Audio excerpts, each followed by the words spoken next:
चलो भी बच्चे शुरू करते हैं क्लास। कल हम पढ़ रहे थे ये। अच्छा, इसके बारे में पढ़ा था हमने LOC एट वगैरह है। चलो इसको कॉपी कर लेते हैं।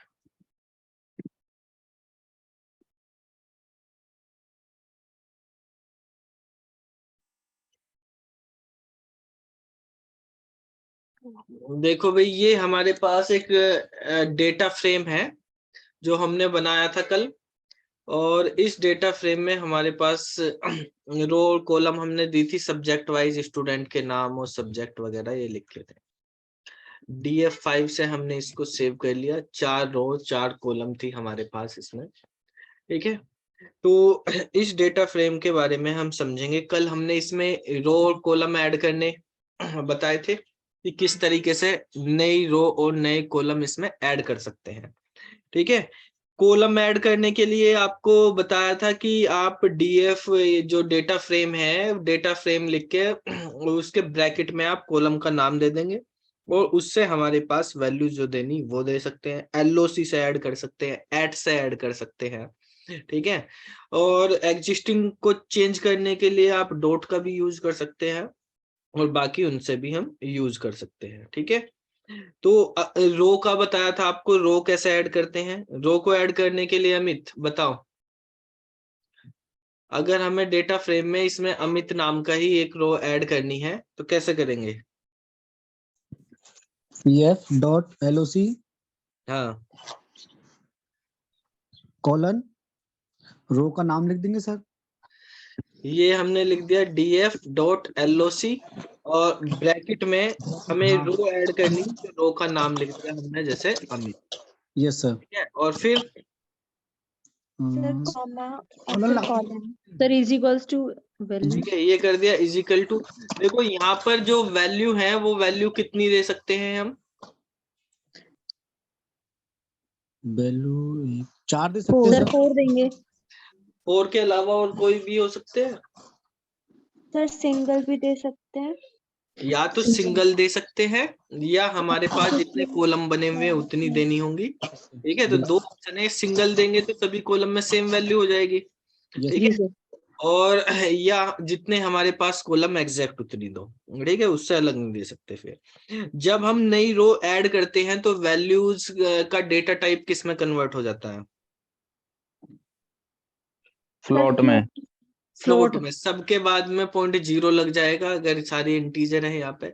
जैसे मान लिया मैंने यहाँ पे इनकी वैल्यू दे दी 35 और यहाँ से इसको रन करा दिया तो हमारे पास ये सबके बाद में 0 लग गया। अब इस डेटा फ्रेम में रो कितनी है।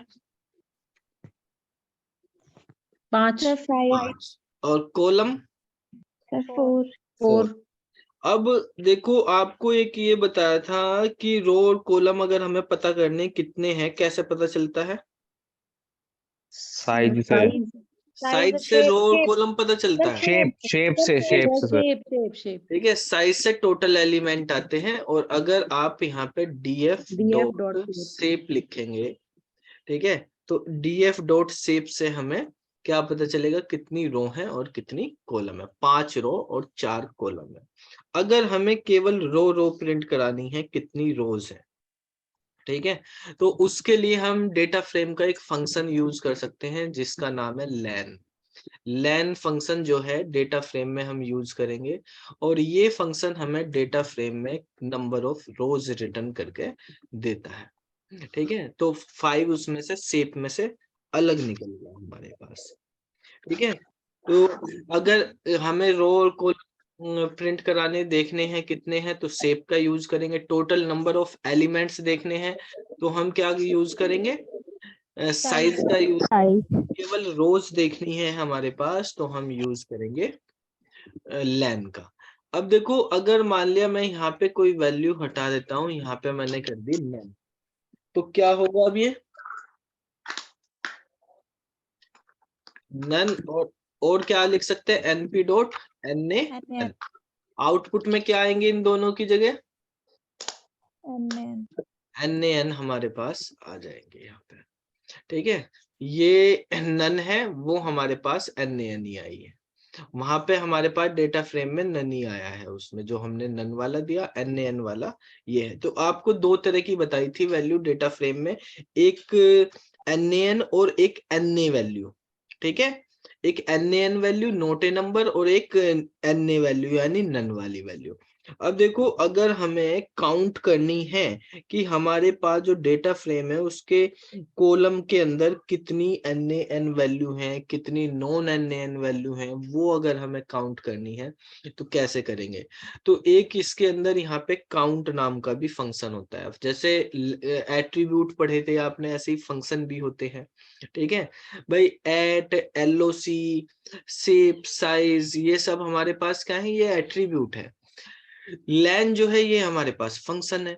अब देखो, अगर मैं यहाँ पे प्रिंट कराता हूँ, df का एक हमारे पास फंक्शन मेथड है, बेसिकली वो df से कॉल होता है काउंट वाला। ठीक है, और काउंट जैसे हमने यहाँ पे लिख दिया इस तरीके से, तो ये बाय डिफॉल्ट जो है इंडेक्स पे काम करता है। इंडेक्स मतलब रो होती है, कॉलम होती है? रो रो रो पे काम करता है। तो जब आप df डॉट काउंट लिखोगे तो हमारे पास यहाँ पर देखो, ध्यान से समझना, ये डेटा फ्रेम है हमारे पास। ये डेटा फ्रेम ऐसे लिखा हुआ CSIP मैथ्स और यहाँ पे इंग्लिश है।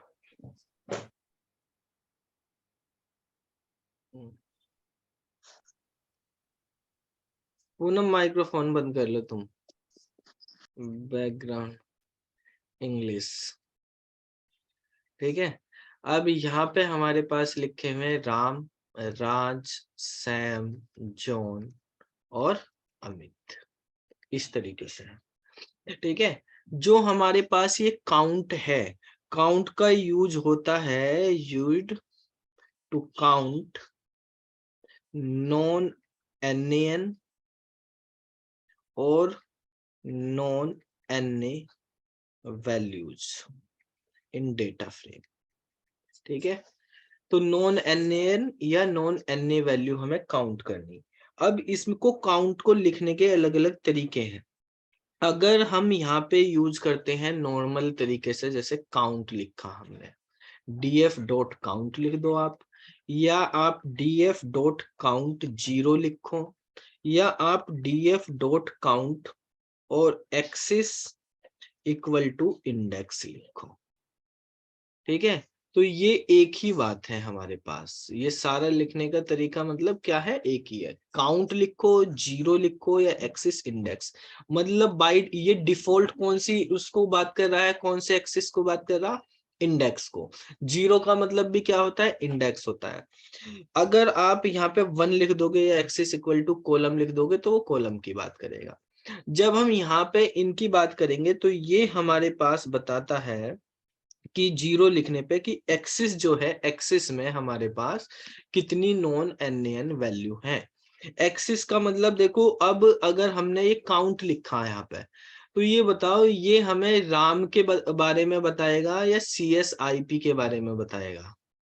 जो आउटपुट में कि CS में कितनी नॉन NaN वैल्यू, IP में कितनी, मैथ्स में कितनी, इंग्लिश में कितनी, या राम, राज, सैम, जॉन इनके बताएगा?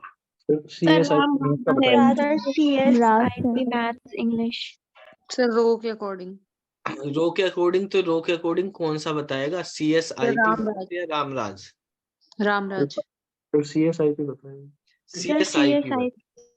भाई अगर यहाँ पे देखो, CS में यहाँ पे 60 लिखा हुआ है, यहाँ पे हमारे पास 65 है, यहाँ पे 70 है, यहाँ पे 70 लिखा हुआ और बाद में हमने 35 ऐड किया था, ये लिखा ना।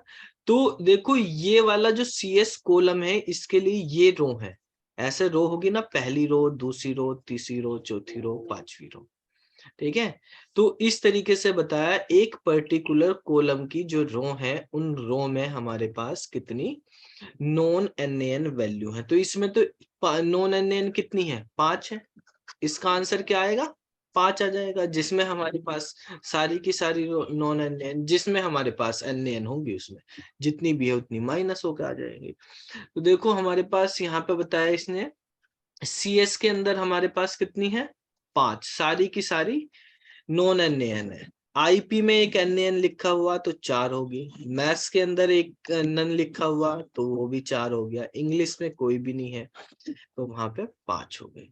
इस तरह से रिटर्न करेगा। तो ये आप इस तरीके से लिख दो, या यहाँ पे 0 करके लिख दो, या यहाँ पर आप ऐसे करके लिख दो कि एक्सिस इक्वल टू इंडेक्स, ये कर दो। इन सब का ही आउटपुट सेम आएगा।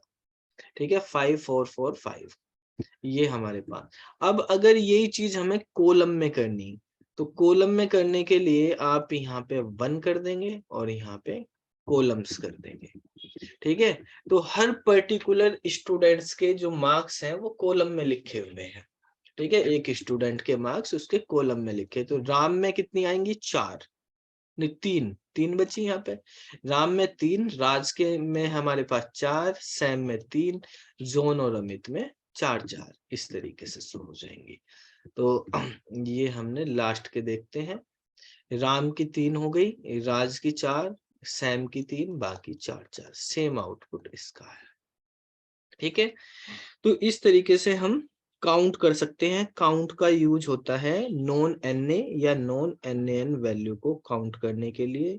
काउंट एक मेथड होता है डेटा फ्रेम का, एक लैन है जो नंबर ऑफ रोज बताती है हमारे पास कितनी है। ठीक है, रोज को ऐड करने के लिए ऐट का यूज करते हैं या LOC का यूज करते हैं। जैसे यहाँ पे हमने LOC का यूज किया है, तो LOC का यूज करके हम कर सकते हैं। ऐट का यूज करके भी सेम तरीका है, या तो एक सिंगल वैल्यू या मल्टीपल वैल्यू पास करके हम कर सकते हैं। ठीक है, अब हम इसको थोड़ा सा यहाँ पर कमेंट कर देते हैं।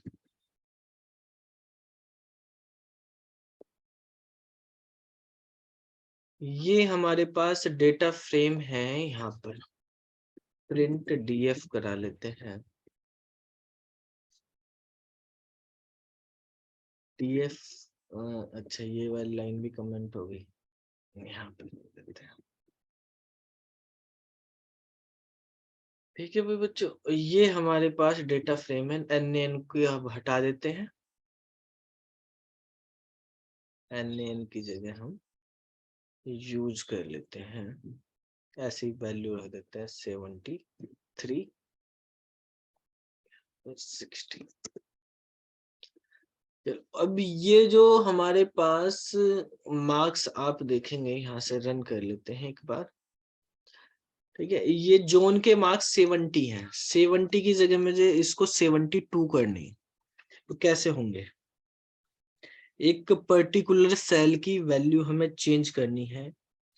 ठीक है, तो क्या यूज करेंगे? सर LOC करके ऐड से कर देंगे। ऐड से कर सकते हैं सिंगल वैल्यू को। ठीक है, ये ऐड से कर लो, या हमारे पास जो है डायरेक्ट भी कर लो आप, जैसे डायरेक्ट एक्सेस करते हैं भाई, आप ऐसे भी कर सकते हो। DF डॉट कॉलम का नाम लिख सकते हैं ना, कौन से सब्जेक्ट में करनी? मैथ्स में। तो यहाँ पे लिख दिया हमने मैथ्स, और ब्रैकेट में किसके करने? जोन के। ऐसे हमने यहाँ पे कर दिया, और कितने मार्क्स करने? 72 करने हैं। ठीक है, और इसके बाद आप यहाँ पे प्रिंट कराते हैं DF को, तो अब हमारे पास ये मार्क्स चेंज हो जाएंगे 72। ठीक है, यहाँ पर 70 थे और यहाँ पर 72। ठीक है, ऐड से करने हो हमें किस तरीके से करेंगे? DF डॉट, बताओ, ऐड करके, और रो का नाम, रो का नाम क्या है? जोन। हाँ, और ठीक है, कॉमा, कॉमा, कोलन का नाम है मैथ्स। एक सिंगल को ऐड से हम सिंगल सेल को एक्सेस कर सकते हैं। मान लिया अब इसके 63 करने हैं, फिर हमने यहाँ पे प्रिंट करा दिया DF। तो अब हमारे पास ये मार्क्स हो गए, कन्वर्ट हो गए 63। ठीक है, तो इस तरीके से हम यहाँ पे यूज कर सकते हैं। डिलीट करने के बारे में हमने कुछ हल्का सा बात करी थी कल, कि अगर हमें रो या कॉलम को डिलीट करना है, ठीक है, सबसे पहले कॉलम की ही बात करते हैं। तो कुछ स्टेटमेंट बताए थे हमने डिलीट करने के लिए। कौन सा स्टेटमेंट यूज होता है? डेल, ठीक है, डेल स्टेटमेंट जो है ये बेसिकली यूज करा जाता है use to delete the column from the data frame. Del हमारे पास एक स्टेटमेंट है, हम इसका यूज करते हैं कॉलम को डिलीट करने के लिए। ठीक है, अगर हमें रो को डिलीट करना है तो रो को डिलीट करने के लिए एक मेथड होता है जिसका नाम है ड्रॉप। ठीक है, ड्रॉप मेथड होता है ये यूज करा जाता है to delete the row from the database data frame. क्या बेटा, अब देखो मान लिया हमारे पास कॉलम की बात करते हैं हम पहले डेल स्टेटमेंट की। इसमें कॉलम है CSIP मैथ्स वगैरह ये है। आपको इसमें से IP वाला कॉलम ये डिलीट करना, तो क्या करेंगे, डेल का यूज इस तरह से करते हैं, डेल लिखते हैं डेल DF और और ब्रैकेट में कॉलम का नाम, कॉलम का नाम। यहाँ पे हमें कॉलम का नाम देना होता है। जैसे IP डिलीट करना है तो डेल DF और IP को सिंगल कोट में हम यहाँ पे लिख देंगे। अब यहाँ पर हम ले लेते हैं इसको, हमने यहाँ पे लिखा डेल DF और यहाँ पे लिखा है IP, फिर प्रिंट कराते हैं DF को और यहाँ पे रन कराया, तो इसमें से IP खत्म हो गया। तो ये बताओ ये एग्जिस्टिंग डेटाबेस में डिलीट कर दिया इसने या नया वो एग्जिस्टिंग डेटा फ्रेम में डिलीट कराया, नया डेटा फ्रेम बनाया है? सर एग्जिस्टिंग में ही डिलीट किया। एग्जिस्टिंग में डिलीट किया सर, नया कैसे बनेगा इसमें? हमने कोई existing में। असाइनमेंट ऑपरेटर कहीं यूज नहीं किया, ठीक है, और ना ही इसको प्रिंट में लिखा है।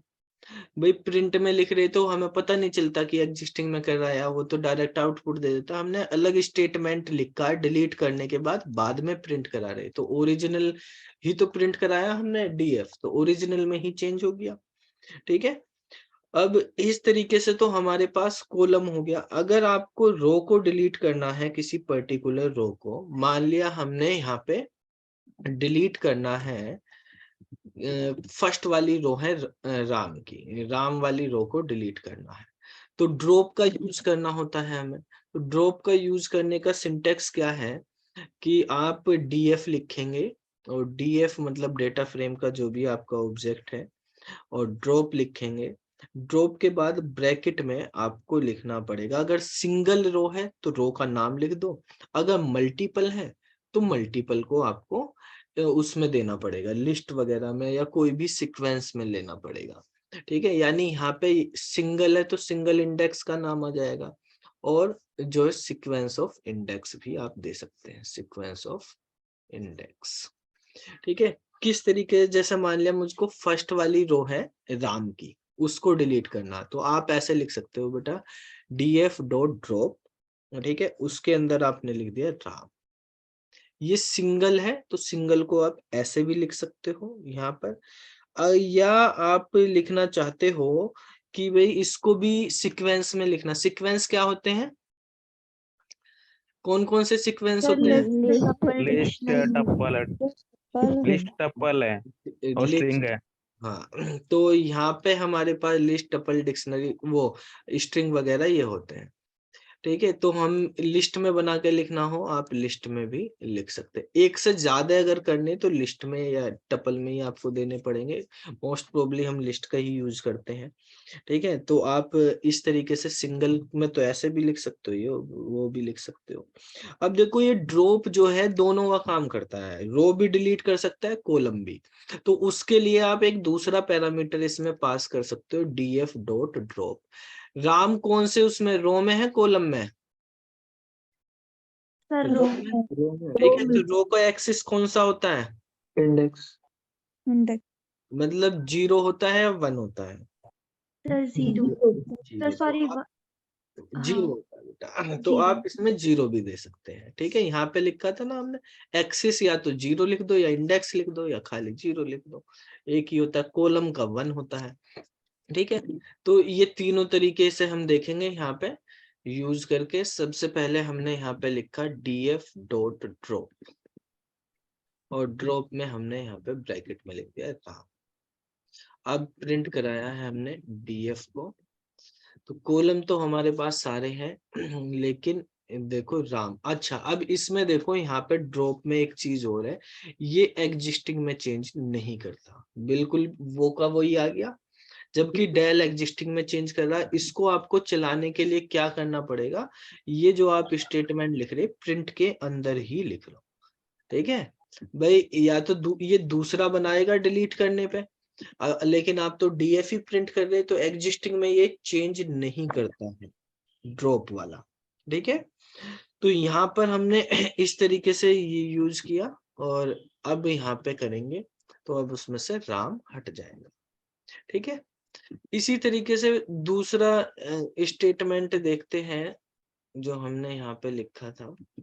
जो डेल है वो एग्जिस्टिंग में चेंज कर देता है, जबकि ड्रॉप एग्जिस्टिंग में नहीं करता है। अब यहाँ पे हमने लिखा ड्रॉप में, इसमें यहाँ पे लिस्ट बना दिया। इसका आउटपुट भी सेम उसी तरीके से आएगा, इसमें से राम गायब है, ठीक है। फिर इसी तरीके से हम यहाँ पर थर्ड नंबर में ले लेते हैं हम ऐसे, और इस बार एक्सेस भी दे देते हैं AXIS, एक्सेस इक्वल टू 0। इसका आउटपुट भी सेम हमारे पास आ जाएगा। एक्सेस क्या हो गया, इनवैलिड। आपने ब्रैकेट नहीं हटाई राम के बाद? यहाँ पे ब्रैकेट लगा, एक ब्रैकेट और है बाहर वाला, यहाँ पे लगेंगे। तो ये हो गया हमारे पास एक्सेस। अब अगर यहाँ पे एक्सेस में हम लिखना चाहे इंडेक्स, 0 की जगह हम क्या लिख सकते हैं, इंडेक्स लिख सकते हैं। तो यहाँ पर हमने सिंगल कोट में दे दिया इंडेक्स, तो इसको रन कराया, इसका आउटपुट भी सेम आएगा, ठीक है। तो ये लिखने के तरीके हैं हमारे पास। सिंगल एलिमेंट के लिए 4 तरीके, अगर मल्टीपल करना तो पहले वाला नहीं चलेगा बस, ठीक है, बाकी 3 हमारे पास चले जाएंगे। जैसे अब आपको राम को और सैम को, इन 2 रो को डिलीट करना है, तो 2 रो को डिलीट करना है, राम को और सैम को। तो यहाँ पे आपने ये बार सैम लिख दिया हमने, राम और सैम ये 2 रो डिलीट हो जाएंगे, ठीक है। राज और जॉन बच गई। सेम चीजें अगर हमें कॉलम के साथ करनी है, तो कॉलम के साथ करने के लिए यहाँ एक्सेस इक्वल टू 0 की जगह 1 या इंडेक्स की जगह कॉलम कर देंगे, और यहाँ पर जो नाम दे रहे हैं हम वो कॉलम के नाम, जैसे आपने आईपी और इंग्लिश को हटा दिया, मैथ और सीएस सब्जेक्ट है। अब यहाँ पे क्या करना हमें, कॉलम्स, ठीक है। अब रो हमारे पास सारी आएंगी यहाँ पे, ठीक है, लेकिन कॉलम 2 ही रहेंगे, 2 डिलीट हो गए। इसकी जगह आप यहाँ पर एक्सेस में क्या कर सकते हैं, 0 कर सकते, 1 कर सकते हैं, कॉलम के लिए 1 वाला यूज करते हैं। हम ऊपर वाले को कमेंट इसलिए कर रहे हैं बेटा, क्योंकि ऊपर वाला तो पहले ही डिलीट कर चुका, अगर हमने ये भी रखा तो क्या होगा, वो तो है ही नहीं उसके अंदर वहां पहले से ही, तो कुछ फर्क ही नहीं पड़ेगा, जो पहले था वही अब आ गया, ठीक है। तो उसने कोई डिलीट ही नहीं करा। इनमें देखो अगर आपने सही लिख रखे तो ऐसा नहीं है कि वो अगर नहीं मिला तो हमारे पास कुछ एरर क्यों नहीं होगी, क्योंकि ये एग्जिस्टिंग में चेंज नहीं कर रहा है। इस वाली लाइन को लिखा आपका डेटा फ्रेम में, अब भी आईपी इंग्लिश लिखे हुए हैं, तो ये वाला चलाया तब भी उसने एरर नहीं दी ना, ये नहीं कहा कि आईपी और इंग्लिश उसको फाउंड नहीं हुए, उसने ये भी डिलीट मार दिए। डिलीट इसलिए कर दिया क्योंकि एग्जिस्टिंग जो ओरिजिनल डेटा फ्रेम था वो वैसा ही है, केवल आपको इसने रिटर्न करके दिया है, उसमें से आईपी और इंग्लिश हटाए है, ठीक है। तो दोबारा भी आप कितनी बार करते रहो, उससे कोई फर्क नहीं पड़ेगा, ठीक है। तो ये आप इस तरीके से डिलीट कर सकते हैं। तो हमारे पास अभी हमने 2 मेथड के बारे में बात करी जो आज पढ़े। कौन कौन से मेथड बताओ, कौन ध्यान दे रहा है, आकांक्षा? हाँ, कौन कौन से मेथड पढ़े? काउंट पढ़े, काउंट और ड्रॉप, लेन। लेन मेथड नहीं है, लेन फंक्शन है। फंक्शन। ठीक तो है, मेथड काउंट पढ़े और ये ड्रॉप पढ़ा। काउंट और ड्रॉप ये 2 मेथड है, और लेन हमारे पास एक फंक्शन है। अब देखो, एक मेथड है हमारे पास रीनेम नाम का। उससे क्या होता है कि जैसे आप एज वगैरह यूज करते हैं ना, ऊपर जब इंपोर्ट भी करते हैं तो हमने यहाँ पे एज पीडी लिख रखा, भाई पांडाज इतना बड़ा है, हम शॉर्ट में लिखना चाहते हैं। या आपने उसमें देखा होगा, एसक्यूएल में हम करते हैं कॉलम के एलाइज कर देते हैं नाम। यहाँ पर भी हमारे पास इस तरह के कुछ ऑप्शंस अवेलेबल हैं कि आपको कॉलम के नाम चेंज करने। तो कॉलम के नाम चेंज करने या रो के नाम चेंज करने, इंडेक्स या कॉलम चेंज करनी, तो हम एक मेथड का यूज करते हैं जिसका नाम है रीनेम।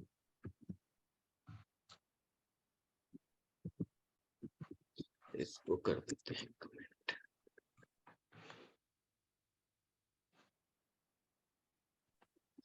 चलो,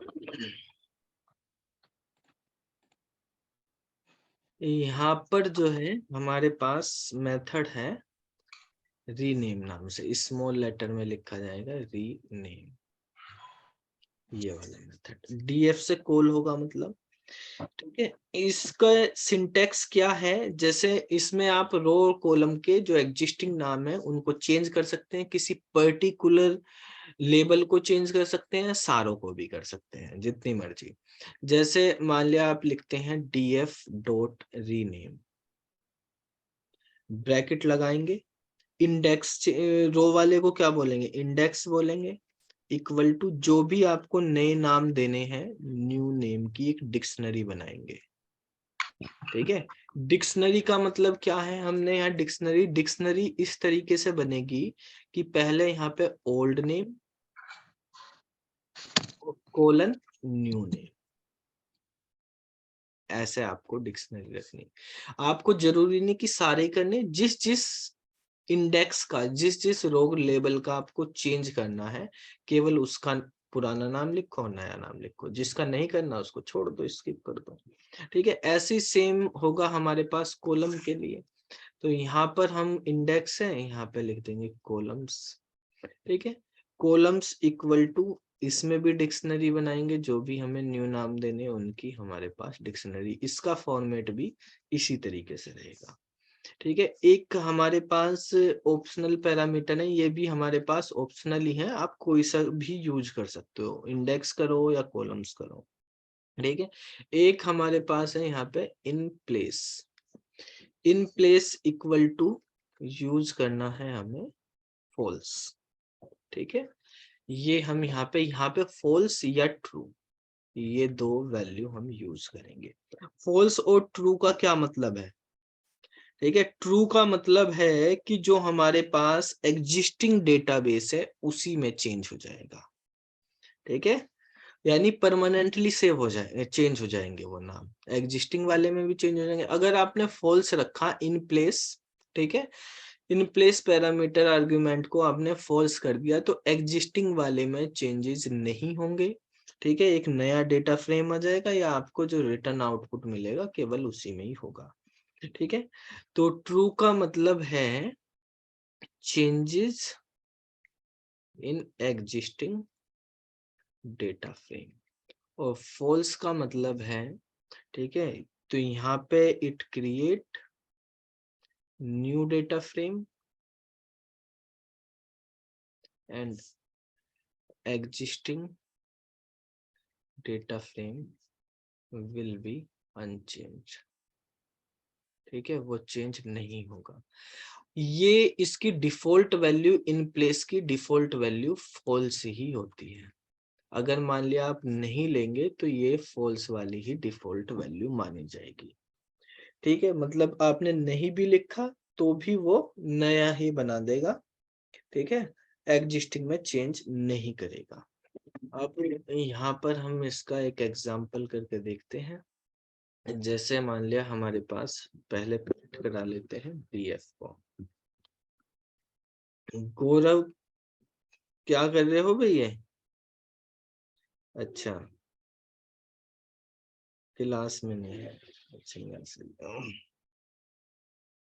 तो बेटा यहाँ पे हमने लिखा डीएफ, और डीएफ के अंदर हमने यहाँ पे लिख दिया है, अच्छा डीएफ को प्रिंट करा लेते हैं, डीएफ को प्रिंट करा दिया हमने। तो ये हमारे पास डेटा फ्रेम है। अब हम यहाँ पे लिखते हैं प्रिंट, और प्रिंट में डीएफ डॉट रीनेम, एक भी पैरामीटर नहीं दिया, ऐसे छोड़ दिया। ठीक है, कोई भी हमने पैरामीटर पास नहीं करा तो एरर आ गई। तो ये कह रहा मस्ट पास एन इंडेक्स, जो भी आपको रीनेम करना वो आपको पास करना है इसमें। ठीक है, अब हमने यहाँ पर लिखा है कि इंडेक्स, इंडेक्स में जो है मान लिया इक्वल टू राम है, राम को हम ऐसे करना चाहते हैं रो 1 रो 2 रो 3 R1 R2 R3 ऐसे लिखना चाहते हैं। तो राम लिखा हमने, ये ओल्ड नेम है, उसकी जगह हमें क्या लिखना R1। ठीक है, कोमा राज है, राज की जगह हमने लिखना R2। ठीक है, सभी को करना सभी को लिख दो, किसी पर्टिकुलर को करना वो लिख देंगे, राम राज सैम, सैम में हमने लिख दिया R3। और इसी तरह से हमारे पास नेक्स्ट है जॉन, जॉन को हमने कर दिया R4। ये किया और यहाँ पे रन करा दिया। तो देखो R1 R2 R3 R4 इस तरीके से हो गए। अब अगर इस लाइन के बाद आप डीएफ प्रिंट कराते हो तो हमारे पास देखो राम राज सैम जॉन ऐसे ही रहेंगे, ओरिजिनल डेटा फ्रेम में चेंज नहीं हुआ। ठीक है, अगर यहाँ पर मैंने ये हटा दिया बेटा, ये वाली लाइन मैंने यहाँ से कट कर दी और यहाँ पे लिख दी। ठीक है, यहाँ पे डीएफ कर दिया। तो ये बताओ आप, शीतल, शिवानी बताएगी आज। शिवानी ये बताओ बेटा कि जो प्रिंट होगा डेटा फ्रेम बाद में उसमें क्या नाम आएंगे इंडेक्स के, R1 R2 R3 या रामराज? हाँ sir, R1 R2 R3 R3 आएंगे। R1 R2 R3 आएंगे? नो सर, नहीं आएंगे क्योंकि वो चेंज नहीं हुआ ना, राम राज ये सैम चेंज नहीं हुआ। ठीक है, मतलब कि हाँ तो राम राज सैम ही नया है, बन। वो ओरिजिनल में चेंज नहीं करता। अगर आपने बाहर लिख दिया तो बाहर लिखने वाली लाइन का हम प्रिंट कैसे करा रहे हैं, हम तो ओरिजिनल को प्रिंट करा रहे हैं ना, हमने कोई असाइनमेंट किया तो उसका कोई फर्क ही नहीं पड़ेगा, यहाँ पे लाइन लिखी ना लिखी बराबर ही है। ठीक है, तो एग्जिस्टिंग डेटाबेस में चेंज नहीं करता है, एग्जिस्टिंग डेटा फ्रेम में चेंज नहीं करता, तो ऐसे ही। लेकिन अगर आप यहाँ पर क्या कर देते हैं, इन प्लेस यूज करते हैं। ठीक है, पैरामीटर हमने यहीं पे पास कर दिया in place equal to true, तो अब हमारे पास चेंज हो जाएंगे। ठीक है, R1 R2 R3 R4 बन जाएंगे। अब उसने एग्जिस्टिंग में चेंज कर दिया है। ठीक है, अगर फॉल्स लिखेंगे या नहीं लिखेंगे तो उसका फर्क नहीं पड़ेगा, फिर आपको प्रिंट कराने के लिए क्या करना पड़ेगा, प्रिंट में लिखना पड़ेगा उसको। ठीक है, या आप कमांड लाइन पे कर रहे हो तो ये आउटपुट स्क्रीन है, यहीं पे अगर डेटा फ्रेम बनाया है यहीं पे प्रिंट कर रहे तो ये तो डायरेक्ट प्रिंट की तरह काम करता है, तो वहां पे तो आपको शो हो जाएगा। ठीक है, क्योंकि वो तो डायरेक्ट वहां पे प्रिंट की तरह सेल पे काम करता है।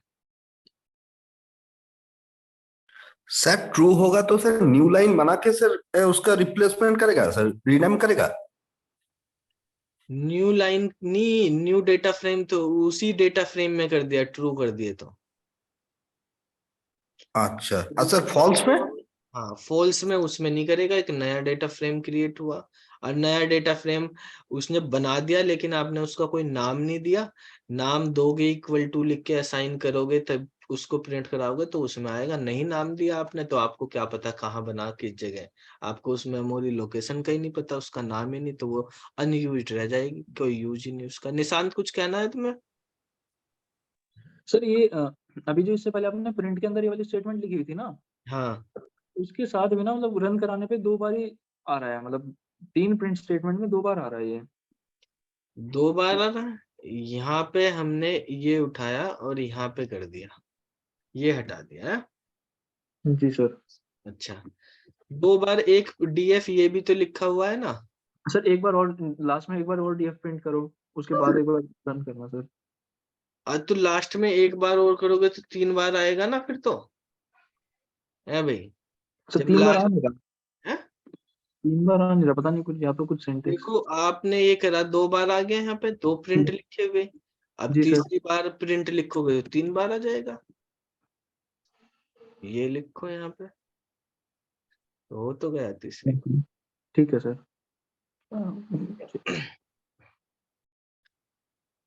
तो इस तरह से हमारे पास ये, अगर मान लिया आपको कॉलम भी चेंज करनी, कॉलम हम चेंज करना चाहते हैं, जैसे ये मैथ और इंग्लिश कैपिटल लेटर में लिखे, मान लिया इनको स्मॉल लेटर में हमें करना, तो क्या करेंगे यहाँ पे कोमा स्लैश, ठीक है, ये कर देते हैं स्लैश स्पेस एंटर, यहाँ पे कॉलम्स कर देते हैं इक्वल टू कर्ली ब्रेसेस।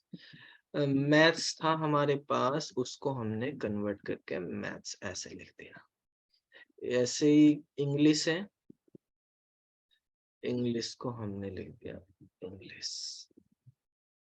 ये कर दिया, ठीक है। कर्ली ब्रेसेस बंद कर देते हैं। इन प्लेस हमें क्या करना पड़ेगा यहाँ पे ट्रू, क्योंकि हम बाहर लिख रहे हैं। और अब डीएफ को हमने यहाँ पे प्रिंट करा दिया, इसको रन करा देते हैं। तो देखो कॉलम भी हमारे पास चेंज हो गई, रो भी चेंज हो गई। इस तरीके से दोनों हमारे पास चेंज हो जाएंगे। समझ में आया? ठीक है सर एक बार प्रिंट वाली स्टेटमेंट के अंदर in place equals to true करके बताना सर वो। उससे देखो जो हमारे पास अगर प्रिंट स्टेटमेंट में लिख रहे हो यहाँ जी पे सर। इस करके ट्रू, और बाद में भी अगर प्रिंट कराओगे तो डीएफ को तो आपका वही आएगा, मतलब चेंजेस होके ही आएगा। ठीक है, यहाँ पे हमने लिख दिया तो लास्ट के जैसे ये करा हमने, तो एक स्टेटमेंट, अच्छा इसमें 2 स्टेटमेंट आई, लास्ट वाली स्टेटमेंट नहीं आई, जी सर। इस वाले को कह रहे थे तुम, है? जी सर। तो ये वाली स्टेटमेंट हमारे पास कौन सी, ये वाली स्टेटमेंट नहीं प्रिंट की उसने, हाँ ये वाली स्टेटमेंट प्रिंट नहीं हुई है, ठीक है सर। क्योंकि अब इसने रिटर्न नहीं करा, एग्जिस्टिंग में चेंज कर दिया है। मतलब इसे ये सिर्फ असाइनमेंट की तरह ट्रीट कर रहा है बस। तो असाइनमेंट की, अब देखो यहाँ पे हमने ये इस तरीके से एक ही रखा है, एक ये हटा दिया इस तरीके से, इस तरह से यहाँ पे यूज किया। तो देखो रिटर्न में क्या कर रहा है, नन रिटर्न करेगा, क्योंकि असाइन कराया उसने तो नन आएगा, उसमें भी नन ही आया होगा ऊपर यहाँ पे भी। ठीक है, कोई भी मेथड जो है बाय डिफॉल्ट वैल्यू जब रिटर्न करता है, हर पाइथन के अंदर आपने कोर में पढ़ा होगा कि हर फंक्शन यहाँ पे एक वैल्यू रिटर्न करता है, चाहे आप लिखो या ना लिखो, और वो नन होती है, तो इसमें नन देगा वो। ठीक है, ऐसे ही अब बाद में प्रिंट करोगे तो ये वाला इसका डीएफ आएगा, इसका अपडेटेड डीएफ आएगा, इसका नन ही आएगा। जी सर। इन प्लेस ट्रू कर दिया क्योंकि उसने वहां पे चेंजेस कर दिए, रिटर्न नहीं कर रहा, एग्जिस्टिंग में चेंज कर दिया उसने। ठीक है, जो हमारे पास इन प्लेस फॉल्स होता है वो नया बना देता है और नया डेटा फ्रेम रिटर्न करता है। ये नया डेटा फ्रेम बनाया ही नहीं, ना डेटा फ्रेम रिटर्न करा इसने, इसने क्या किया है कि वो एग्जिस्टिंग डेटा फ्रेम को चेंज कर दिया, बस अपडेट करा है। तो इस तरीके से ये काम करेगा। ठीक है, अब अगर हम यहाँ पे बात करते हैं, एक टॉपिक और है इसमें, अच्छा इंडेक्सिंग का ही देखते हैं। इंडेक्सिंग जैसे हमारे पास बेटा करनी होती है बाय डिफॉल्ट 0 1 2 3 इस तरह से इंडेक्सिंग आती है। ठीक है, या हम इंडेक्सिंग करते हैं अपनी मर्जी से, जो भी लिखना हो हमें कस्टमाइज इंडेक्सिंग कर सकते हैं। अब हम थोड़ा सा चेंजेस करेंगे, एक नया ये बना लेते हैं फाइल, उसमें करते हैं,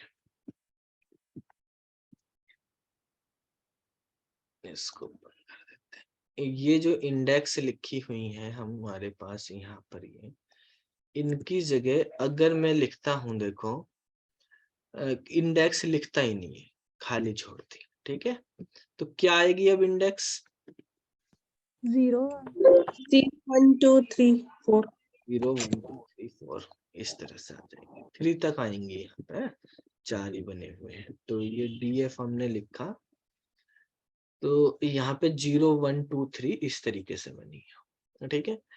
अब अगर आप यहाँ पे इंडेक्सिंग इस तरीके से दे देते हैं न्यूमेरिक में कि 1 5 6 7 8 इस तरीके से आपने देते, 4 देनी तो 4 रखेंगे यहाँ पे, तो ये इंडेक्सिंग बन जाएगी। न्यूमेरिक में इंडेक्सिंग आ गई।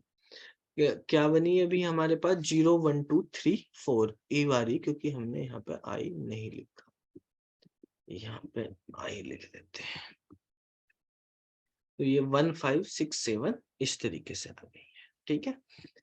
अब देखो ये सारी इंडेक्सिंग हमारे पास अलग अलग है। अगर मैं 1 को यहाँ पे या 5 को लिख दें, इनकी सबकी इंडेक्सिंग 5 5 5 कर दी, ठीक है, और रन करा दिया है सेम जैसी, तो सेम इंडेक्सिंग भी आ सकती है, नाम कुछ भी रख सकते हैं, बाय डिफॉल्ट अलग अलग होती है यहाँ पे, ठीक है।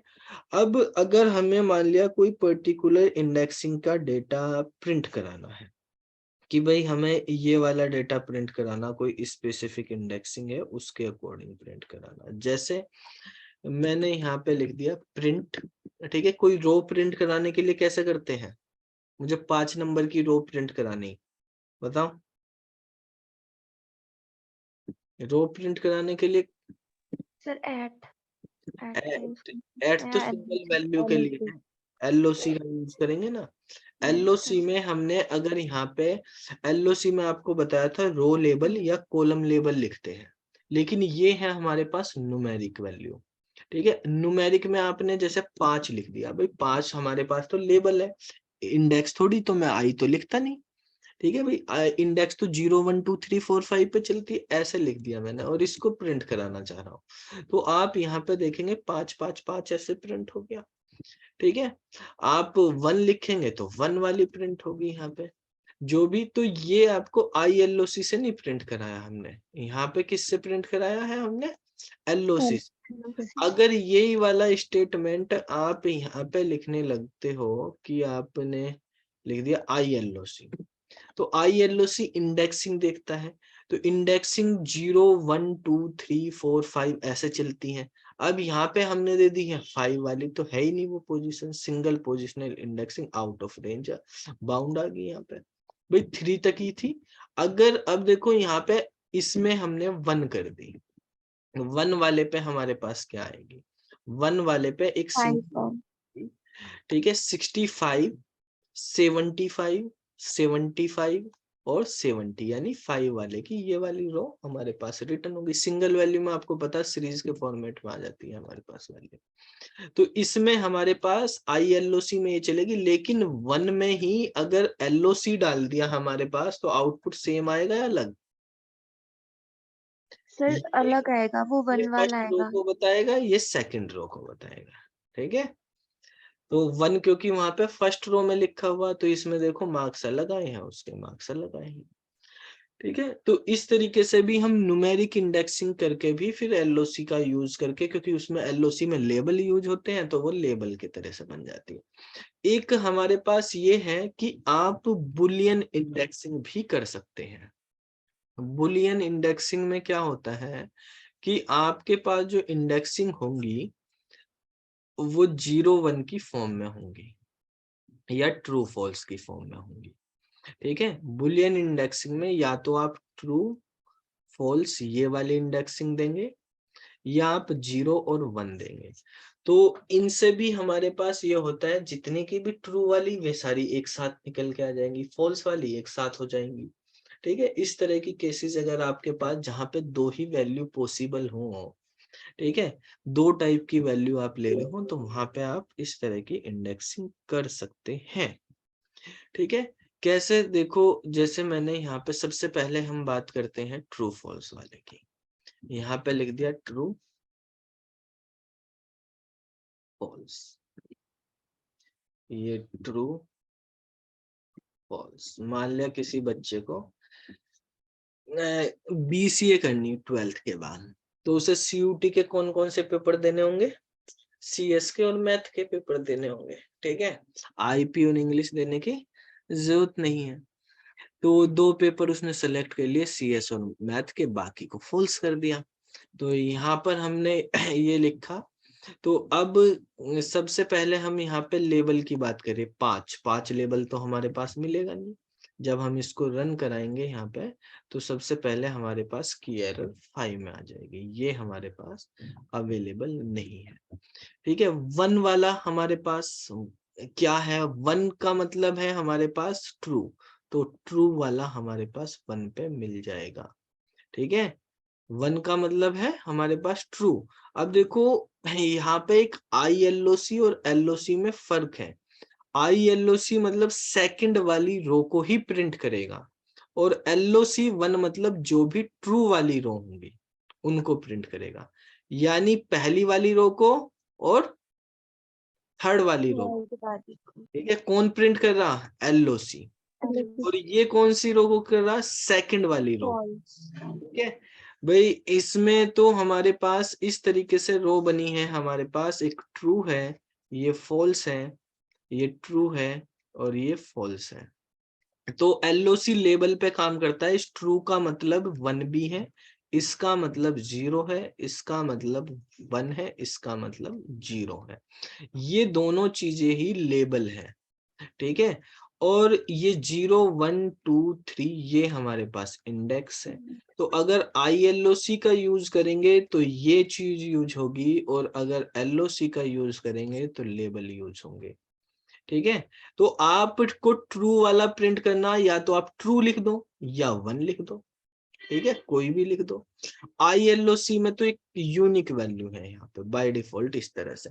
अब देखो, अगर हमें यहाँ पे ट्रू लिखना है, तो ट्रू हमारे पास जो लेबल है ये बाय डिफॉल्ट एक कीवर्ड भी होता है, तो इसको सिंगल कोट में लिखने की जरूरत नहीं है। हमने यहाँ पे भी सिंगल कोट नहीं लगाई है, डबल कोट इनमें लगाए हुए हैं, सिंगल डबल, लेकिन यहाँ पे नहीं लगाए हुए हैं। ठीक है, तो ये बाय डिफॉल्ट बुलियन में कहलाएंगे। अगर आपने इनके ऊपर सिंगल या डबल कोट लगा दिए तो ये बुलियन लेबल नहीं रहेंगे, ये बुलियन इंडेक्सिंग नहीं रहेंगी। ये इंडेक्सिंग कैसी बन जाएंगी फिर, स्ट्रिंग वाली। ठीक है, तो नॉर्मल इंडेक्स, बुलियन इंडेक्सिंग जो होती है वो हमारे पास डेटा फ्रेम को 2 पार्ट में डिवाइड कर देती है, एक ट्रू वाला और एक फॉल्स वाला। तो ट्रू वाला डेटा अलग हो जाएगा, फॉल्स वाला अलग हो जाएगा। ट्रू और फॉल्स के बेस पे जो है वो ग्रुपिंग करती है। ठीक है, तो इनमें हमारे पास सिंगल कोट वगैरह नहीं लगेंगे। अब यहाँ पे हमने इसको रन कराया, तो ये देखो इसका आउटपुट भी यही है, इसका आउटपुट भी यही है। ठीक है, एक चीज आपको और ध्यान रखनी है कि जैसे ये इंडेक्सिंग अभी मैंने आई वाली यूज की, इनको कमेंट कर देते हैं सबको। तो यहाँ पे अभी हमने ट्रू फॉल्स लिखा, तो ट्रू फॉल्स में हमने देखा कि या तो आप 1 या 0 यूज कर लो या ट्रू फॉल्स कोई भी यूज कर लो, दोनों पे LOC काम करता है। ठीक है, लेकिन अगर हमने इंडेक्सिंग दे दी इस तरीके से, ट्रू का मतलब 1, फॉल्स का मतलब 0, ट्रू का मतलब 1, फॉल्स का मतलब 0, इस तरीके से कर, तो अब हमारे पास ये 1 0 पे ही काम करेगा, ट्रू फॉल्स पे नहीं करेगा। ठीक है, अगर आप ट्रू फॉल्स लिखोगे तो ये काम नहीं करेगा। जैसे आप यहाँ पे प्रिंट करा रहे हो 1 वाला या प्रिंट करा रहे हो 0 वाला, तो 1 वाला सारे 1 वाली के दे देगा और 0 वाला 0 वाले को अलग कर देगा। ठीक है, ये हमारे पास 1 वाले अलग हो गए, 0 वाले अलग हो गए। लेकिन यही चीजें आप ये करने लगो कि भाई 1 का मतलब तो ट्रू होता है, तो हम ट्रू से प्रिंट करा ले इसको, तो ये हमारे पास एरर देगा। ट्रू वाले में 0 और 1 भी काम करते हैं, ट्रू फॉल्स भी काम करते हैं। लेकिन अगर आपने न्यूमेरिक कर दिए हैं तो न्यूमेरिक वाले में हमारे पास फिर उसी तरीके से काम करते हैं जैसे नॉर्मल न्यूमेरिक काम करते हैं। ठीक है, तो एग्जैक्ट अगर हम बुलियन इंडेक्सिंग की बात करें तो बुलियन इंडेक्सिंग जो है बनाने के टाइम पे ये ही बनाता है। एक्सिस हम इससे भी कर सकते हैं, इससे भी कर सकते हैं, लेकिन बुलियन इंडेक्सिंग क्रिएट ट्रू और फॉल्स से ही होती है, इससे ये बुलियन इंडेक्सिंग नहीं बनी। ठीक है भाई, बुलियन ये तो ऐसे में 0 1 1 0 की जगह चाहे 5 10 5 10 ऐसे लिख दो तब भी बता देगा हमारे पास। ठीक है, तो क्रिएट जो है हमारे पास बुलियन इंडेक्सिंग ट्रू फॉल्स से ही होती है, लेकिन एक्सेस हम दोनों से कर सकते हैं। ठीक है, तो क्रिएट की 0 1 से क्रिएट कर दी तो बुलियन इंडेक्सिंग बन गई, ऐसा नहीं है। ठीक है, समझ आ गया भाई बुलियन इंडेक्सिंग कैसे करते हैं। अब ये हमारे पास डेटा फ्रेम में बेसिकली हमने पढ़े हैं जो भी डेटा को फैच करना वगैरह ये सारी चीजें। अब डेटा फ्रेम का मोस्टली काम एक्सेस करना वगैरह ये हो गया। एक हमने वे पढ़े थे इंडेक्स सीरीज में कि ऑपरेशन पढ़े थे ना, कि दो सीरीज को ऐड करना, मल्टीप्लाई करना, डिवाइड करना और उस पे वेक्टर ऑपरेशन, बुलियन ऑपरेशन ये परफॉर्म किए थे, अरिथमेटिक ऑपरेशन। तो इस तरह के ऑपरेशन हम डेटा फ्रेम में भी लगा सकते हैं। ठीक है, डेटा फ्रेम में हमारे पास सिलेबस में देखो, एक बार हम सिलेबस देख लेते हैं थोड़ा सा हमारे पास क्या क्या कंटेंट बचा है। एक तो ऑपरेशन है, एक वो भी हमें करने होंगे, मतलब एक्सेल से डेटा फैच करने का, एक्सेल से डेटा फैच करने का भी डेटा फ्रेम बनाना एक्सेल से, जो हमने मैटप्लोटलिब में भी किया था। वैसे निशांत तो साथ के साथ प्रैक्टिकल करता रहता है क्लास में, बाकी साथ के साथ करते रहोगे क्लियर होते रहेंगे। मान लें यहाँ नहीं कर रहे तो क्लास के बाद सब कर लिया करो। अच्छा, डेटा पर बाद फ्रेम, में टाइम मिल नहीं पाता है ना। हाँ साथ में लैपटॉप लेके बैठो तो फटाफट करते रहो। लिस्ट ऑफ डिक्शनरी भी होगी, ये भी होगी, टेक्स्ट CSV फाइल ये वाला बच गया है। अच्छा, डिस्प्ले करा दिया हमने, इटरेशन बचा है, ऑपरेशन रो कॉलम पे add select delete rename head tail भी बचे हैं, इंडेक्सिंग होगी, बुलियन इंडेक्सिंग हो गई। चलो ये वाले टॉपिक हमारे पास कुछ बचे हैं, ऐड सेलेक्ट और डिलीट रीनेम ये हमने पढ़ लिए। ये रहेगी इसमें टेक्स्ट CSV फाइल, ये फाइल के साथ यहाँ पे पढ़ेंगे जब ये करेंगे। डिस्प्ले करना और इटरेशन करना, ये वाले बात करते हैं। डिस्प्ले और इटरेशन, डिस्प्ले तो वही हो गया सेलेक्ट करना बेसिकली, जो हमने LOC एट वगैरह ये सब एक्सेस करे डेटा। इटरेशन के बारे में पढ़ते हैं पहले, ठीक है, बाद में फिर हेड टेल वगैरह और पढ़ेंगे। तो इटरेशन का मतलब क्या है? इटरेशन से, इटरेशन का मतलब है कि हमारे पास डेटा फ्रेम है, उसमें बहुत सारी रो बहुत सारे कॉलम है, हमें 1 बाई 1 प्रिंट कर रही है। जैसे आप लूप पढ़ते थे ना, फॉर लूप, वाइल लूप, ये सब आपने पढ़े होंगे कोर में भी, ठीक है। तो वहां पे 1 बाई 1 हमें प्रिंट करानी है चीजें, कि पहले पहली रो आई, फिर दूसरी रो, तीसरी रो, चौथी रो, इस तरीके से। मतलब अलग अलग डेटा, पहली रो का डेटा अलग अलग सीरीज की फॉर्म में आ जाए, दूसरी का अलग आ जाए, जैसे यहाँ पे आ रहे। जैसे अभी हम यहाँ पे हमने देखा था, ये आउटपुट आप देखेंगे इस वाले में, कि हमारे पास ऐसा डेटा आ रहा था, ये पर्टिकुलर रो का डेटा निकल के आ रहा था ना, किसी पर्टिकुलर यानी 1 सेकंड वाली रो का हमारे पास डेटा निकल के आ रहा। ऐसे ही हमें फर्स्ट का अलग चाहिए, सेकंड का, थर्ड का, ऐसे ही हमें निकालने। तो इटरेशन मतलब इटरेटिव स्टेटमेंट का यूज करना, आपको मतलब लूप का यूज करना हमें। यहाँ पे लूप का यूज करके हम यहाँ पे इटरेशन के बारे में पढ़ेंगे, कैसे काम करते हैं। डेटा फ्रेम को row wise column wise print कराना है हमें 1 बाई 1 करके। तो उसको लूप तो सबने सीख लिए होंगे ना भाई, फॉर लूप। Yes. जी सर। उनमें रेंज वगैरह देखो, ये है हमारे पास इटरेशन इन डेटा फ्रेम। तो इटरेशन करने के लिए 2 मेथड यहाँ पे यूज होते हैं, एक रो का इटरेशन करने के लिए, कॉलम का। एक मेथड है हमारे पास, DF से हम कॉल करेंगे, मेथड है तो, जिसका नाम है इटर रोज। इटर रोज, इटर रोज का मतलब है कि जो हमारे पास इटरेशन करना हमें वो रो वाइज करना है, ठीक है। यानी इटरेशन ओवर द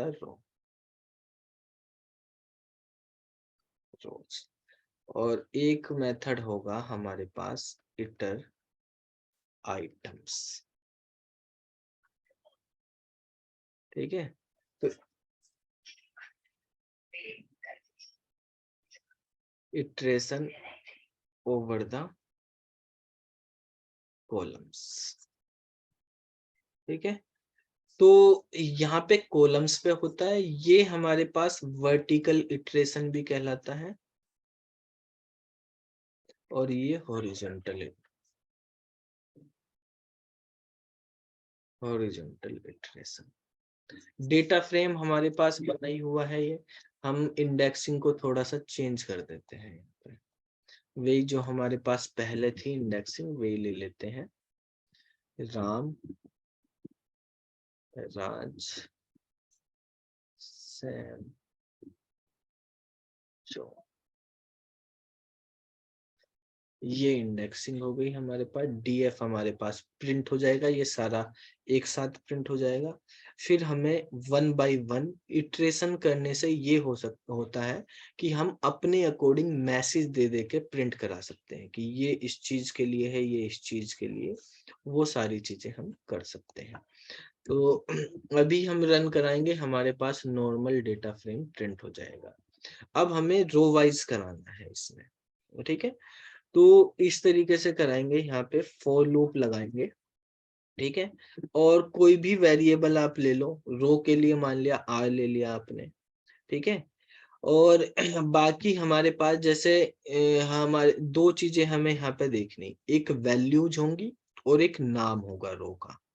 ठीक है भाई, रो में क्या है हमारे पास, जैसे ये है रो, इसमें ये तो है नाम राम और ये इसकी वैल्यू है, तो दो चीजें हमें यहाँ पे करनी है।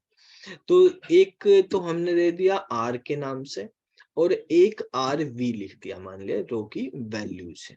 ठीक है, फॉर लूप कैसे चलाते हैं हम, बताओ क्या लिखते हैं आगे? इन इन इन डाटा फ्रेम लिख देंगे उसके डीएफ। बाद तो हाँ डेटा फ्रेम, उसको अगर हम पूरे डेटा फ्रेम से करना हो तो पूरा का पूरा ही हमें रो निकालनी। तो डेटा फ्रेम से रो निकालने के लिए df डॉट इटर रोज, इटर रोज। ये हम यूज करेंगे। ठीक है, वर्षा तो पढ़ाई कर रही है पहले से ही है।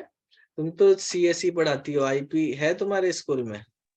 नहीं सर आईपी नहीं है, आई पहले थोड़ा जब DSSS का था ना तब थोड़ा पढ़ा था। अच्छा, तो हमारे पास यहाँ पर ये हो गया df डॉट इटर रोज। इस तरह सही है, तुम्हारा स्कूल में एक ही सब्जेक्ट पढ़ाने को मिल रहा है, बाकी में तो हाँ सर, लेकिन आईपी भी होना चाहिए, थोड़ी नॉलेज ही बढ़ती है। फिर जिनके पास है वो कहते हैं हमें दो हमें टाइम ही नहीं मिलता पूरे दिन पढ़ाने, जैसे हम सारे के सारे एक भी लेक्चर फ्री नहीं है। हाँ सर ये तो है। अब ये देखो यहाँ पे हमारे पास df डॉट इटर रोज हो गया हमारे पास। अब इसमें से हम प्रिंट करा लो जो भी, अगर मान लिया हमें रो का नाम ही प्रिंट कराना, बस भाई रो का नाम निकल के आ जाए तो यहाँ पे हम प्रिंट कर देते हैं। ठीक है, क्या है हमारे पास, रो की इंडेक्सिंग जो है हमारे पास, या रो लेबल, वो हमारे पास हो गए क्या क्या आर में, ये हमने प्रिंट करा दिया, इसको रन करा देते हैं। तो देखो रो लेबल हमारे पास राम, राज, सैम, जॉन, इस तरीके से यहाँ पे प्रिंट होगी। अब रो लेबल के साथ ही हम उसकी वैल्यू भी प्रिंट की, राम की वैल्यू ये है, राज की वैल्यू ये है, तो वो वैल्यू हमने किस में रखी है? ये कौन टेलीग्राम पे मैसेज करे जा रहा, विपिन वहां पहुंच गया? अच्छा, no there is no internet mode, कहाँ पे पहुंच गए?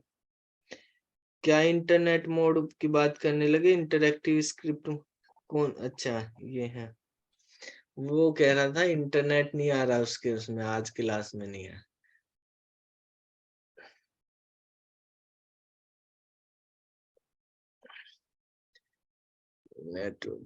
चलो ये हमारे पास देखो बेटा, अब हम यहाँ पे प्रिंट करते हैं ठीक है, वैल्यूज प्रिंट करेंगे यहाँ पे कि ये रो कंटेन्स, या मार्क्स लिख देते हैं, मार्क्स लिखे हैं, इस रो के मार्क्स क्या है। तो मार्क्स में हमने क्या प्रिंट कराना है, मार्क्स में प्रिंट करा देते हैं हम RV के अंदर लिखे हुए हमारे पास ये RV। ठीक है, प्रिंट बाय डिफॉल्ट अगली लाइन में कर देता है ना, न्यू लाइन ऐसे लिखते हैं, तो नेक्स्ट लाइन में होके इस तरीके से आ जाएंगे। देखो, रो लेबल राम, राम के मार्क्स, ठीक है, नेम राम, ये उसकी फॉर्म में आ गई, मतलब सीरीज की फॉर्म में। ऐसे ही रो लेबल राज का, लेबल लिखना है, इंडेक्सिंग करना, या आप लिखना चाहते हैं रो लेबल क्या, डायरेक्ट ऐसे ही लिख दो, स्टूडेंट मार्क्स लिख दो, जैसे भी आपको मतलब अपनी मर्जी से प्रिंट कराना। तो यहाँ पे इस तरह स्टूडेंट मार्क्स नहीं, नेम, इधर नेम हो जाएगा, नीचे मार्क्स तो लिखा ही है, स्टूडेंट नेम हो गया यहाँ पे, और नीचे हाँ हमारे पास उसके मार्क्स आ गए सब्जेक्ट वाइज। इस तरीके से आप लिख सकते हो। ठीक है, तो ये इटरेशन करने में हमारे पास हेल्प करता है। तो कोई भी डेटा हो किसी भी तरीके का, तो अगर आपको उसको फैच करना है रो वाइज, तो क्या यूज करेंगे, इटर रो। अगर यही हमें कॉलम वाइज करना हो, तो कॉलम वाइज करने के लिए क्या कर देंगे, यहाँ पे इटर आइटम्स लिख देंगे। आइटम, हाँ। तो यहाँ से इसको हम इधर कमेंट लगा देते हैं, और इटर आइटम्स। जब आइटम्स करेंगे तो आइटम्स में देखो ये थोड़ा हमें ये चेंज करनी पड़ेगी। ठीक है, क्योंकि यहाँ पे क्या आएगा, सब्जेक्ट का नाम आएगा, कॉलम वाइज कर रहे हैं ना, तो पहले सब्जेक्ट का नाम, फिर मार्क्स स्टूडेंट वाइज मार्क्स हो जाएंगे वहां पे। तो यहाँ पे लिख देते हैं हम, सब्जेक्ट का नाम आएगा प्रिंट होकर लेबल में। ठीक है, और यहाँ पे स्टूडेंट वाइज मार्क्स ऐसा हो जाएगा। तो सब्जेक्ट का नाम हमारे पास यहाँ से CS हो गया, स्टूडेंट वाइज मार्क्स हो गए, राम के CS में, राज के ऐसे देखो। तो आप डेटा को किसी भी तरीके से रो वाइज या कॉलम वाइज फैच करके देख सकते हो, प्रिंट कर सकते हो। ये हमारे पास इटरेशन हो जाता है। ठीक है, तो ये जो टॉपिक था इसमें यहाँ पे लिखा हुआ इटरेशन, ये इस तरीके से हम यूज कर लेंगे।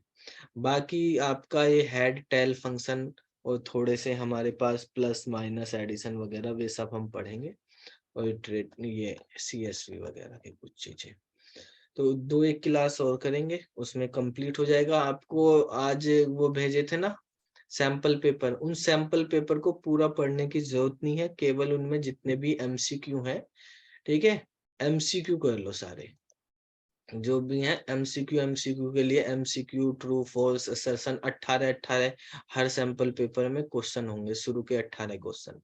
बाद के आप जो क्वेश्चन है सीरीज डेटा फ्रेम के जो उसमें दिए, तो 1-1 2-2 नंबर वाले क्वेश्चन है या फैच करने वाले, आप करके देख सकते हो, आपकी मर्जी है। ठीक है, क्योंकि SQL वगैरह भी जो भी क्वेरी कैसे लिखी जाती है कोई भी, या हमारे पास नॉर्मल क्वेश्चन भी 1-1 नंबर के ही है आते हैं वैसे 12th के वे, चाहे 5 नंबर का भी क्वेश्चन है, 5 ऑप्शन दे दिए उसमें भी। ठीक है, 5 पार्ट बना दिए, तो 1-1 ही बन गए वो आपको सोल्व करने के। लेकिन पहले आप MCQ वगैरह जो है उनकी प्रैक्टिस कर लेना, और बाकी जो भी कंटेंट अपलोड किया ना ऐप पे भी, PDF वगैरह, तो PDF जो हम बना के दे रहे हैं उसको तो आप पढ़ लो। एक अभी नेटवर्किंग की भी अपलोड करी है, विपिन सर ने भेजी थी, वो भी हमने अपलोड कर दी है।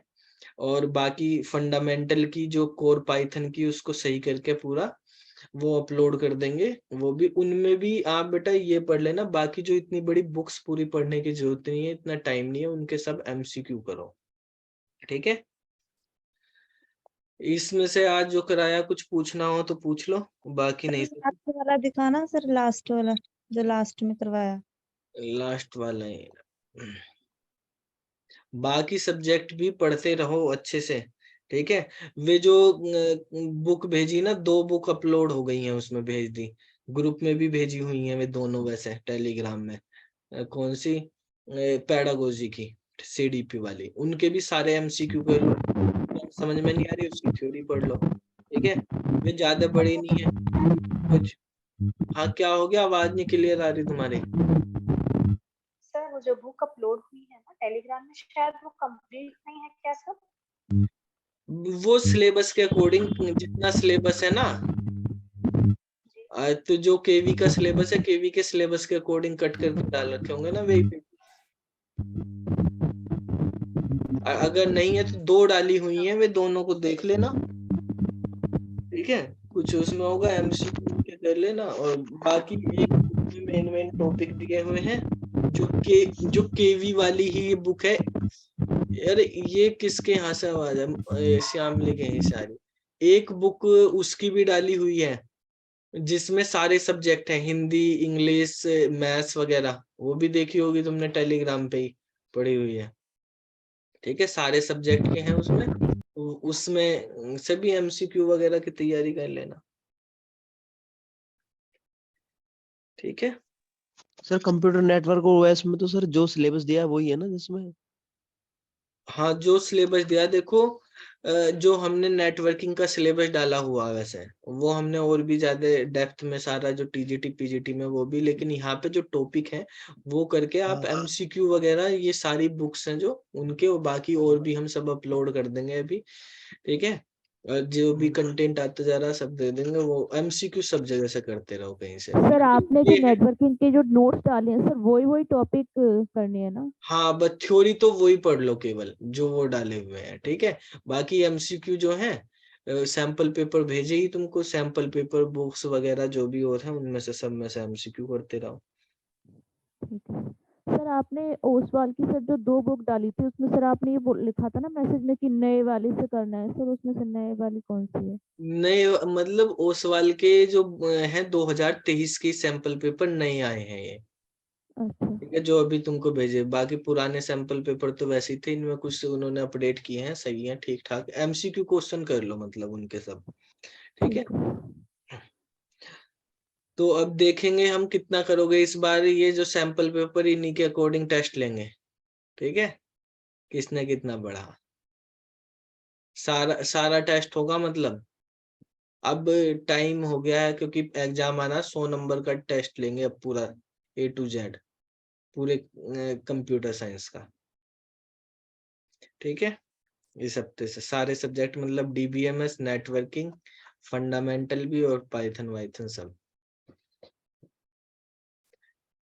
5-6 टेस्ट हो जाएंगे तुम्हारे 100 नंबर के, तो प्रैक्टिस हो जाएगी अच्छे से। सर DBMS का जो MCQ है वो क्या सैंपल पेपर से ही करेंगे? अभी सैंपल पेपर से कर लो, वॉल्यूम 1 की बुक होगी उसमें भी है कुछ, या जो सुमिता अरोरा की बुक डाली अपलोड करी, या और भी जो वहां पे वेबसाइट पे ऐप में डाल रखे उनसे सबसे कर लो। MCQ में घबराओ मत करने को, MCQ कहीं से भी मिले, जैसे मिल रहे सब कर दो, ठीक है। अच्छा सर। सर उसका जो सिलेबस है वही ऐप में जो है वही करना है क्या उसमें DBMS का? सर DBMS का तो जो ऐप में 18 वीडियो है वो सारी करनी है आपको, ठीक है। अच्छा। और जो भी हमारे पास फंक्शंस हैं जितने भी जो सिलेबस में दिए हुए हैं, वे सारे फंक्शंस उसमें वैसे कराए हुए हैं, सारे फंक्शन सारी चीजें क्वेरी वगैरह सब करनी, क्योंकि DBMS का मतलब ये नहीं है कि आपको केवल एग्जैक्ट वही दिया, उसमें मतलब पूरा SQL है, SQL में कैसी भी क्वेरी पूछी जा सकती है। उसमें ज्वाइनिंग वगैरह भी है आपके सिलेबस में, ज्वाइन तो कैसा भी क्वेरी बना के दे दी जा सकती है ज्वाइन की, तो ठीक है। तो लेवल वही रखो SQL का। तो मेनली आपके इसमें क्या है, SQL पे ज्यादा फोकस है, MySQL जो है उसके में है सारा, उस पे ज्यादा फोकस है सिलेबस में। और मतलब थ्योरी वाला पार्ट इतना नहीं है इसमें, थ्योरी तो basic by relational database model है वो ही दिया हुआ, बाकी सारा का सारा SQL ही है टोटल। तो SQL मैं मैक्सिमम ही प्रैक्टिकल किया है। सर नेटवर्किंग में सर आपने जो अपलोड की PDF सर वही हाँ। टॉपिक वीडियो से देखने हैं? हाँ वो जो PDF वो केवल इसके KVS के सिलेबस के अकॉर्डिंग वही टॉपिक है मैंने उसमें सर कंप्यूटर को पढ़ा नहीं है बिल्कुल भी सर, तो उसी PDF के हिसाब से वीडियोस देख लूं फिर मैं? हाँ, क्योंकि वीडियो में तो उसमें जो नेटवर्किंग में काफी ज्यादा है, ठीक है, कम से कम 1.5 घंटे की भी 30 वीडियो है, तो 45 घंटे का 40-45 घंटे का है वो कंटेंट, तो टाइम लगेगा भी इतना नहीं, ठीक है। तो नेटवर्किंग कोई इतनी वो भी नहीं है आपको, तो उसमें से कर लो, बाकी एमसीक्यू करो, ठीक है। कोई टॉपिक लगे कि समझ नहीं आ रहा आईपी वगैरह निकालने के, वो उनकी वीडियो देख लेना आप। ठीक है।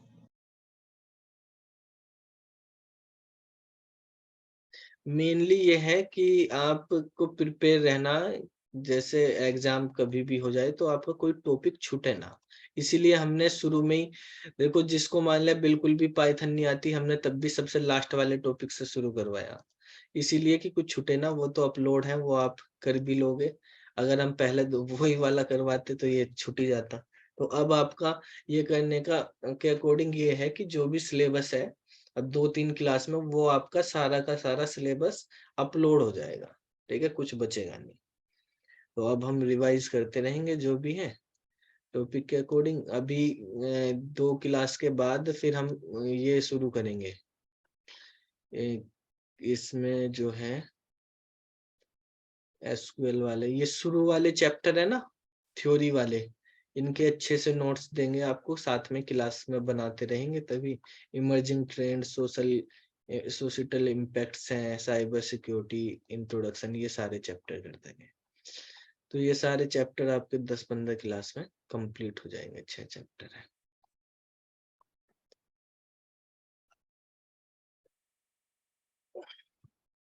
चलो भाई, गुड नाइट सभी को। Good night sir. Good good night night sir. Good night, sir.